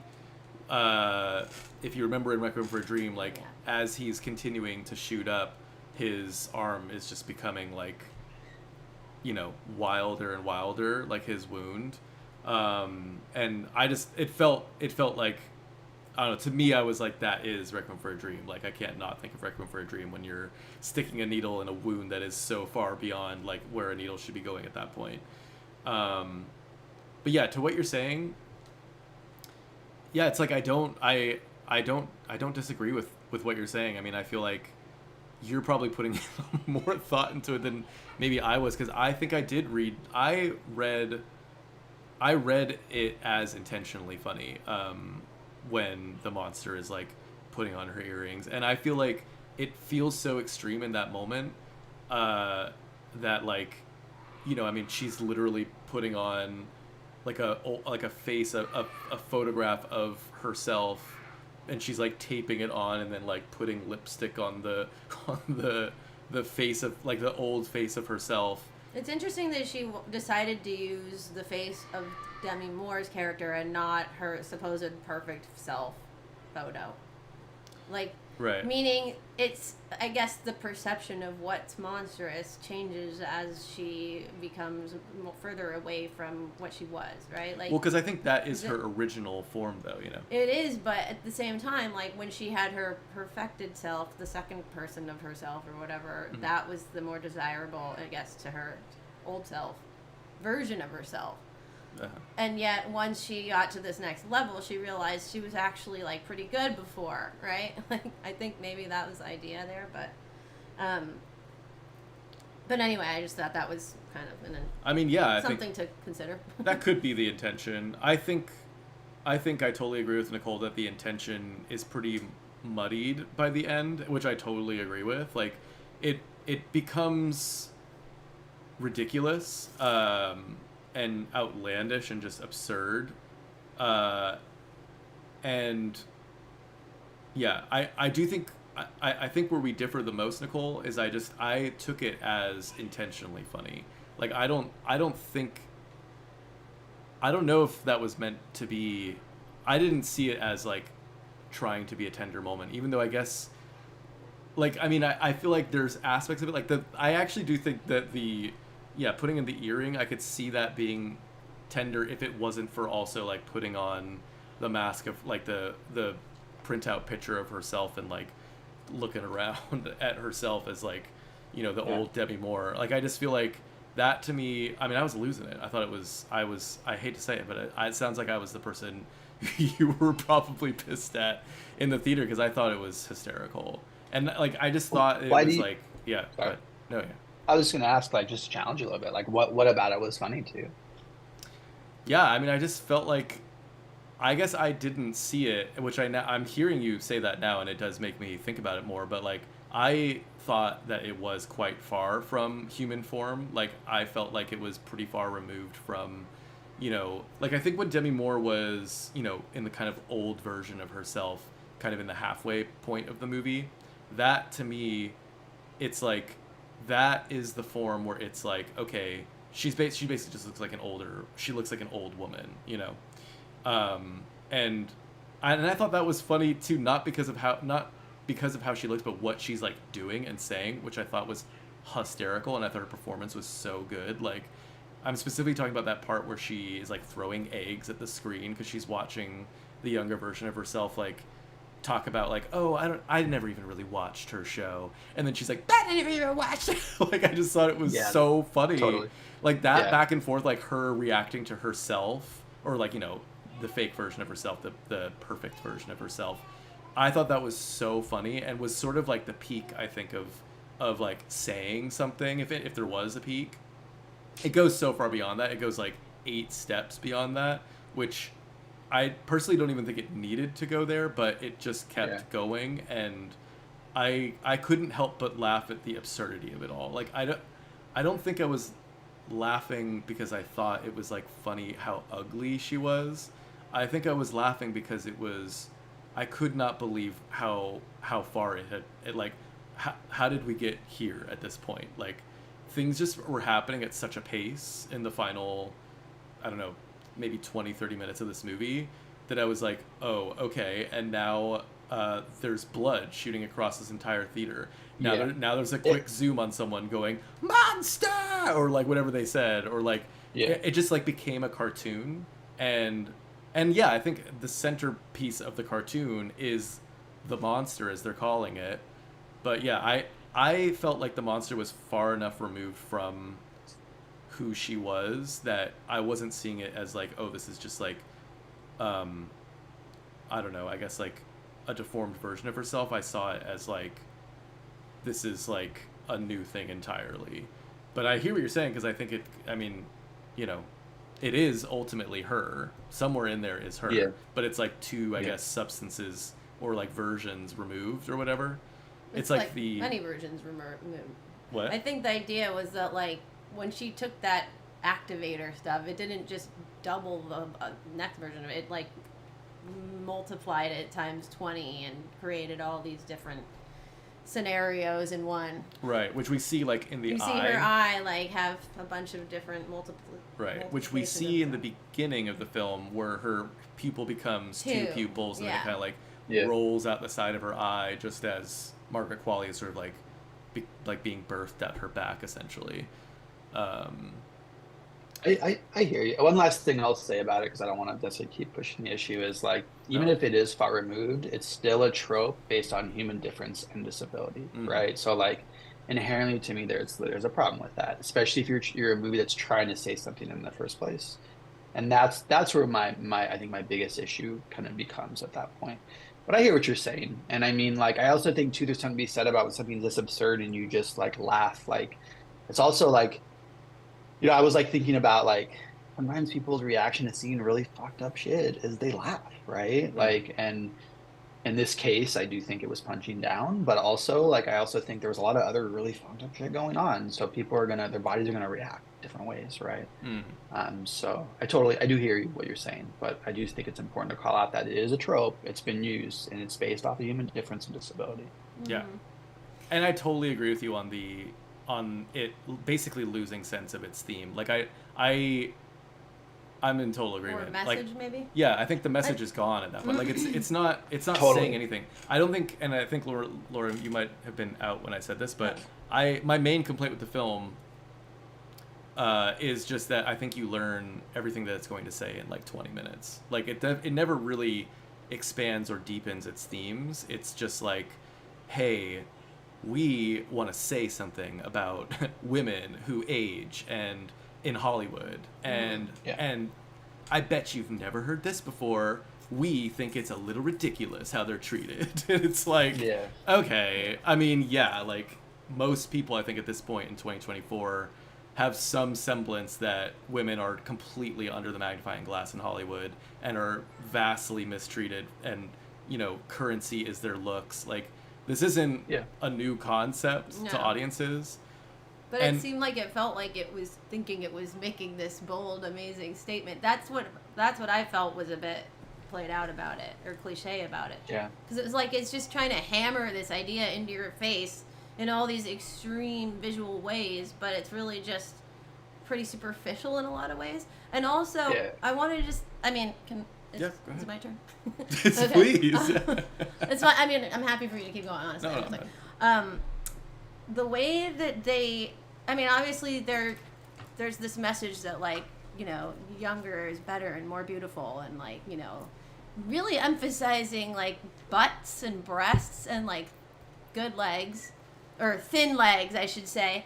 It's like they're trying to, I mean, I think the message is, like, how fucked up is it that Hollywood, you know, values this kind of, like, archetype of what beauty is and perpetuates it. This movie is perpetuating it times like 100. I mean, the amount of shots of asses and like boobs of young women in this movie was like beyond countable. It was spending so much time on that. Like, we're supposed to just look at that and be like, okay, I get it. That's what perfection is supposed to look like. And that's, I think that is what the movie really was perpetuating. You know what I mean? Because it's like, the character in this movie is valuing that, the movie itself is saying like, this is beautiful. You know what I mean? And then by the end of the movie, there's this like deformity, you know what I mean, that we're all supposed to gaze upon in shock. And like, I think exactly what you're saying, Nicole, is like really the message that's getting driven across, not what the supposed intended message is. And so in that regard, it just didn't feel very, it was like superficial, and it didn't seem like it really was changing the conversation in any way. Yeah.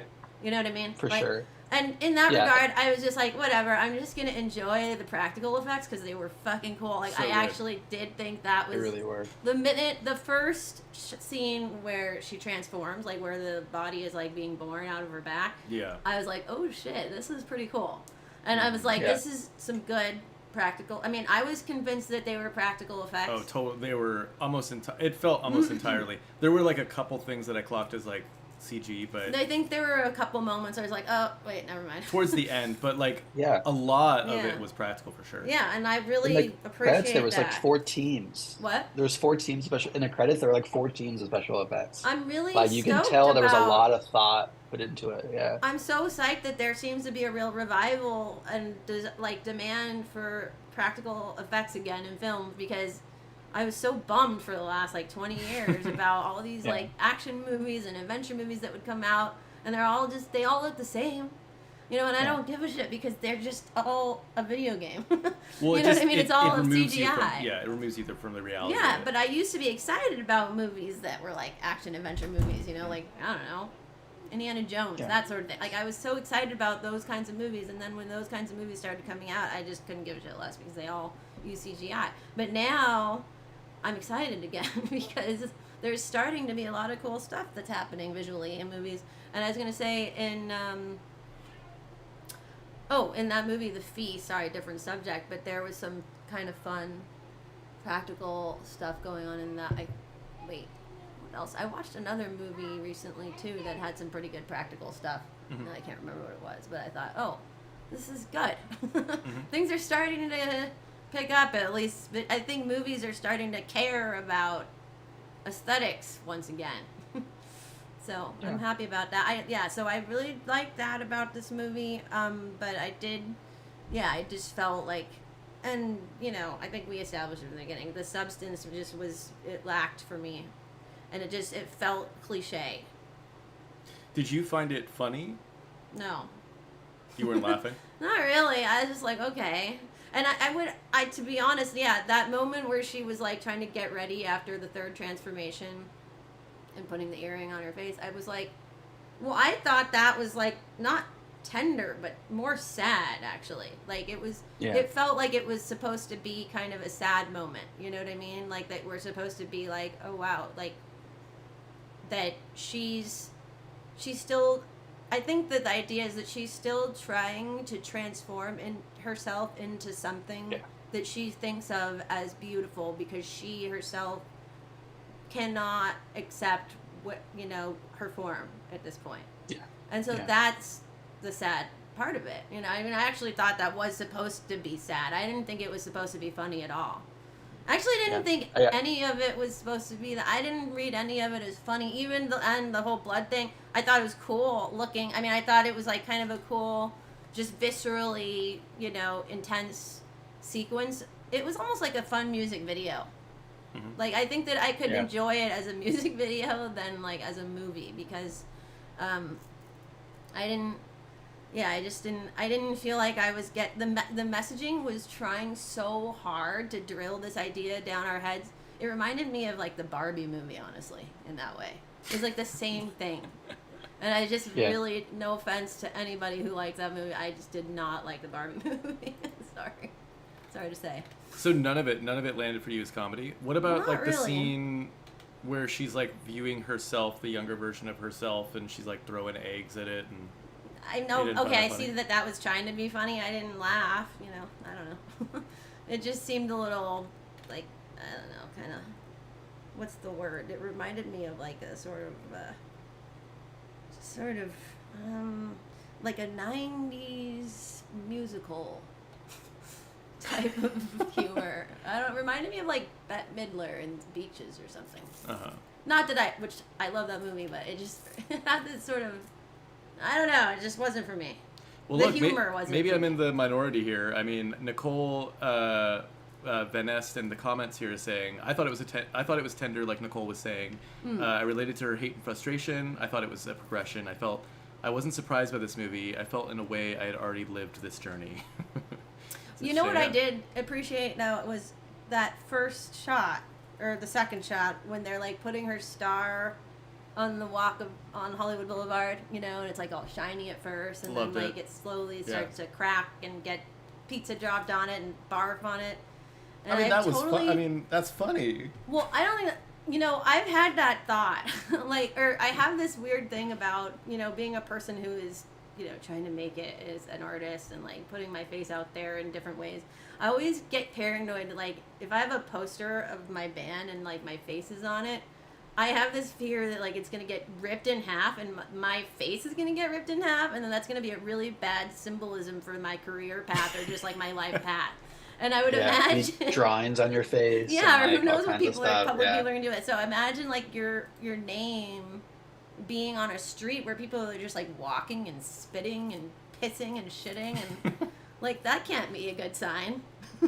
Oh, absolutely. So I feel like that really that for me that was like highlighted sort of, I don't know, this like mental idea that I have of what it would be like to be that famous.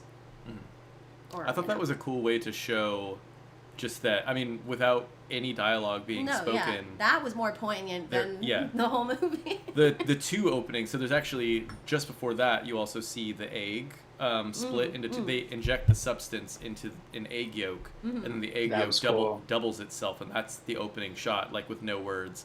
And then right after that is the Hollywood sequence that you're talking about, Hollywood star. Like, they put it in, it's brand new, everyone knows her, like you hear people going like, oh, she was in blah blah blah blah. And then like time goes on and like it's cracking, people are dropping shit, like Laura's saying. I just thought that was like a fun way to with I mean, I guess there's like vague background dialogue, but with like very little, you know, dialogue, I guess. You just get it all. Like you get like, okay, this is about. They use the medium of film really well in that moment. Yeah. I thought there was a lot though visually that. Sorry, go ahead, Nicole. The setup was really great. I really, really enjoyed that whole, I mean, the egg scene, the scene after. I mean, even when, I think when she goes into the bathroom and like she uses the men's restroom, like I thought that was interesting, especially as a trans woman, right? I was like, oh, this is interesting. You know, and hearing what he has to say as it zooms in on his face, you get that first uncomfortable feeling of him while he's going to the bathroom. Wait, I'm not which I thought remembering was- the part where she goes into the men's restroom. So remember, the very the woman's beginning. restroom was like being worked on or something. She goes in and she overhears him on the phone. He walks up to the urinal. Right. And it's like zoomed in on his face, and he's basically saying, "We got to replace her. She's 50 now," or something along those lines, right? Yes. Okay. Which, by the way, we haven't mentioned it. I would also like to call out like I think one of the most powerful scenes in the movie was Demi Moore trying to get ready for the date and redoing her makeup like 10 times. So and good. ultimately, like that was so good. And like obviously, it's like her chops are great, but like it was really powerful. And I thought that was probably the most powerful moment in the movie if we're talking about it from like a getting older, you know, what it's like to experience that as a woman in society in terms of like what expectation is set on you, and her just constantly like trying to outdo it because she walks out and she sees the picture of Sue. She goes back and she does it again and she does it, and she like looks worse as she does it more. She's adding more makeup and she starts to look a little bit, I don't know, almost like comical. It's really sad, and yeah, I thought it was really powerful. I loved that scene too, and I loved that that time was sort of like the horror of it. She's like, oh my god, I have like 3 minutes left. Like I have to be there like right now. Like it feels very relatable and that's a very grounded moment in the film. Sorry. I just was gonna say that the whole time that Demi Moore was in it, I just kept thinking like, but she looks great. Well, yeah, know, You know, of like, course. what is this about? I mean, she does look great. But also, other people seem, besides the asshole Hollywood dude, like everybody else who encounters her seems to think that she looks great too. In the movie, right? Yeah. Like she's still, which is like I think Hmm? part of like the message too is like you're not able to hear the good stuff. You only, yeah. Also, sure. Speaking of the movie being in your face too, can we just like call out that she literally named Dennis Quaid's character Harvey?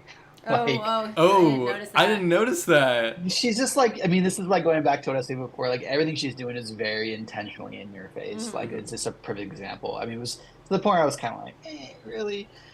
The Harvey thing Yeah. was a little. I It's mean, just we all get it. right. It's like it's not. What is new that's being said here is the question. Yeah. You know what I mean? Like if Yeah. you're gonna make a movie that has like a new perspective on a message that we already know, like what are you adding to that? Is you know what I mean? Yeah. I just think it's what's the point? I- Other than I guess to create a visceral roller coaster of an experience, that's one thing. But then it just felt like she really wanted to drive that message into our faces. But at the same time, we get that message. We've had that. We know Yeah. the message. It's not a new message. So at that point, The last- it's just like let it go, let the message go, and Yeah. just have fun with the movie. You know Yeah. what I mean? Yeah. And the last thing I'll say is like, I think there's a ton of like potential to use body horror as a way to like subvert some of the systems that are in place today and people's experiences. And I kind of, I guess, going into this had hoped that it was at least going to, I don't know if it was going to do exactly what I wanted to do, but I would hope that like body horror be used in a way that was really powerful. And like, I think it still has that potential. Like, I think it fell flat here. Even as like a filmmaker myself, like that's the things kind of I want to do, right? And so I was inspired by that with this movie because I liked a lot of things about how she filmed it formally, and I think that like I'm taking notes, right? It's kind of stuff that I feel like will influence me as a filmmaker. So for what it's worth, like I think it is worth. This movie is still really good, I think, in a lot of ways, just for different reasons than I think it wanted it to be. Mm-hmm. Yeah, I totally agree with both of you. I feel like we should probably wrap it up here soon. And yeah, I think it's style over substance for sure.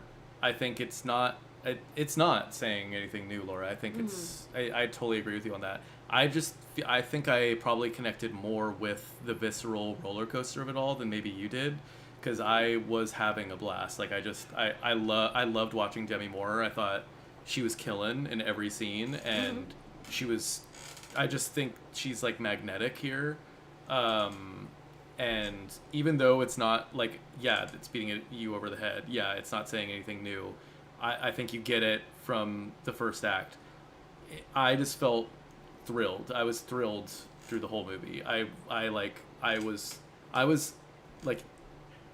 laughing a lot. It sounds like maybe this is not the most common reaction, at least in this trifecta here, but I could not stop laughing personally. So yeah, I think there's like different ways that its tone is coming across, and I'm more curious than ever to kind of like know what the intention was. But we'll wrap it up because we do have a child here who seems like he's just about ready to be entertained by his mother. He's fine. Uh-oh. Let's read a couple more comments here before we go, though. Wait, Fred, we haven't talked about Fred. Who's Fred again? Yeah, Nicole said Fred. We haven't talked about Fred. I'm not sure if that's a character or if that was a line. We're talking about Harvey? Dennis Quaid's character, Harvey? Or was Fred the date? I'm wondering if Fred was the date. He might have been. Poor guy. I felt so bad for him. And then Soylent Heston says, style over substance, no pun intended. Yeah, definitely pun intended there. Soylent Heston is saying Fred in the Barbie movie. Is there a Fred in the Barbie movie? I don't know. No. I think it is the guy she was going to go on. The guy from her 10th grade class. Oh, yeah, sorry. I missed a comment here. Nicole said, I thought it was humorous when we see Fred texting Demi. Yeah. So then Demi is the date, right? Demi is going to be... I mean, sorry, Fred is the date. Elizabeth. Yeah, I guess it's like Fred and Elizabeth. she calls him because she thinks that she can get some sense of like feeling beautiful from this person who just like is enamored with her. And so I guess that's not a good look for her. Yeah, I mean her like he basically just ghosting him was like I think it speaks a lot about her. Just her whole like world is about her. She has no consideration for other people, even in all her forms. Yeah. And so that's a thing too, I guess. I don't know. Yeah. I don't know if that helps with the message or not, but. All right. Any last words? Any final thoughts? Anything that maybe we didn't get to that anyone would like to throw out there? Nah. All right. I think so. There Thanks we go. for letting me go, be on the podcast. I appreciate it. Oh my God! Yeah, you're kidding me? thank you so much for joining us. Yeah. Thanks again, Nicole, for being able to hop on this episode. I was really excited to have you on, and I actually think you brought a lot of insight that I feel like, there's more ways to think about this movie than I was seeing it more surface level than I think there were things that I was not considering, and I'm really glad that you were on this podcast to kind of And I would say the same for me. Like, I don't think that I saw that. I don't think that I really recognized what you were saying about the final scene in such clear terms. I think I was seeing the other side of that. I mean, which was like the way that they were perpetuating like the sexualized version of women, and how this is supposed to be like a problem, and yet this movie is perpetuating that. So I think I saw what you were saying in that regard, but I don't think that I recognized it in terms of like body horror and how. Also, really I just didn't like the way all of a sudden they see this third form, and then they suddenly just say monster. Like, that felt so. It just, first of all, felt extremely like forced and cheesy, and like not at all. I mean, I guess we're talking. It's not supposed to be realistic, but it just felt like that's not. No, I don't know. For some reason, it didn't feel like it worked for me at all. For them to just say monster, like it just didn't. I don't. Well, it kind of goes back to my point of like there were people that can look like that, and there's people that get called that when they're out in public, right? So that's all I'll say. Yeah. But it's funny because when I was watching the movie, I'm like, but she's just standing there, like, not doing anything to hurt anybody. She's not, like, hurting anybody. Yeah. And I feel like, and I think that to your argument, just, I'm sure that there are people who have,